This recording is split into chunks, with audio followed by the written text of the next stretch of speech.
Méditation de l'évangile du dimanche. Bonne méditation. Merci.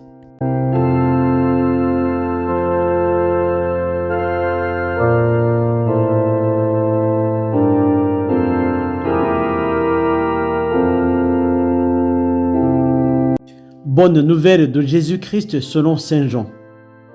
En ce temps-là, Jésus disait aux foules des Juifs: Moi, je suis le pain vivant qui est descendu du ciel.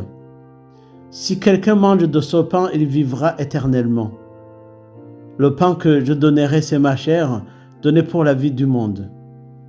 Les Juifs se querellaient entre eux. Comment celui-là peut-il nous donner sa chair à manger?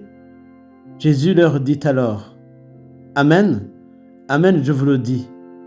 Si vous ne mangez pas la chair du Fils de l'homme, et si vous ne buvez pas son sang, vous n'avez pas la vie en vous. Celui qui mange ma chair et boit mon sang a la vie éternelle, et moi, je le ressusciterai au dernier jour. En effet, ma chair est la vraie nourriture, et mon sang est la vraie boisson. Celui qui mange ma chair et boit mon sang demeure en moi, et moi je demeure en lui. De même que le Père qui est vivant m'a envoyé, et que moi je vis par le Père, de même, celui qui me mange, lui aussi vivra par moi. Tel est le pain qui est descendu du ciel. Il n'est pas comme celui que les pères ont mangé. Eux, ils sont morts. Celui qui mange ce pain vivra éternellement. Acclamons la parole de Dieu. Louange à toi, Seigneur Jésus. Frères et sœurs dans le Christ, bonjour et bienvenue dans cette émission consacrée à la méditation de l'évangile du dimanche.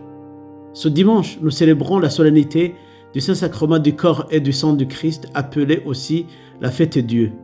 Cette célébration prolonge le mystère du jeudi saint et nous invite à contempler le don extraordinaire que Jésus a fait de lui-même à son Église.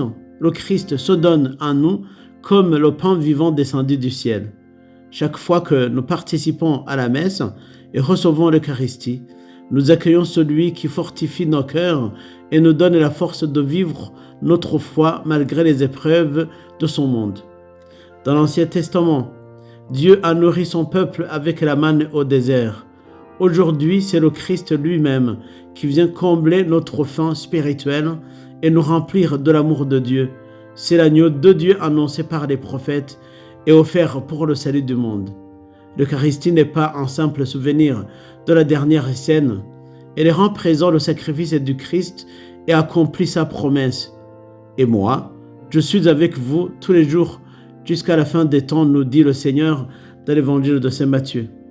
Sous les apparences du pain et du vin consacrés, Jésus est réellement présent. Dans la communion, nous recevons sa grâce et nous sommes appelés à devenir toujours davantage semblables à lui. C'est aussi le sens de la procession du Saint-Sacrement. En portant le Christ dans nos rues, nous proclamons que son amour ne doit pas rester enfermé dans nos églises et dans nos cœurs. Nous invitons le Seigneur à bénir nos familles, nos quartiers et notre société en quête de sens. L'adoration prolonge cette rencontre. Dans le silence, nous pouvons déposer devant le Seigneur nos joies, nos peines, nos doutes et nos espérances, comme l'affirmait le pape Saint Jean-Paul II. L'Eucharistie est le secret de ma journée. Pour accueillir pleinement ce don, il est important de préparer notre cœur par le sacrement du pardon et de la réconciliation. La confession est une véritable renaissance spirituelle où Dieu nous relève et nous accorde sa miséricorde. Que le Christ que nous recevons aujourd'hui et toujours quand nous sommes à la messe renouvelle nos cœurs afin que nous devenions des témoins vivants de son amour. À l'exemple de Saint Carlo Acutis, redisons: l'Eucharistie est mon autoroute vers le ciel. Je félicite tous les enfants qui vont faire les premières communions aujourd'hui. Que le Seigneur vous bénisse et qu'il bénisse chacun de nous Bon dimanche. Merci.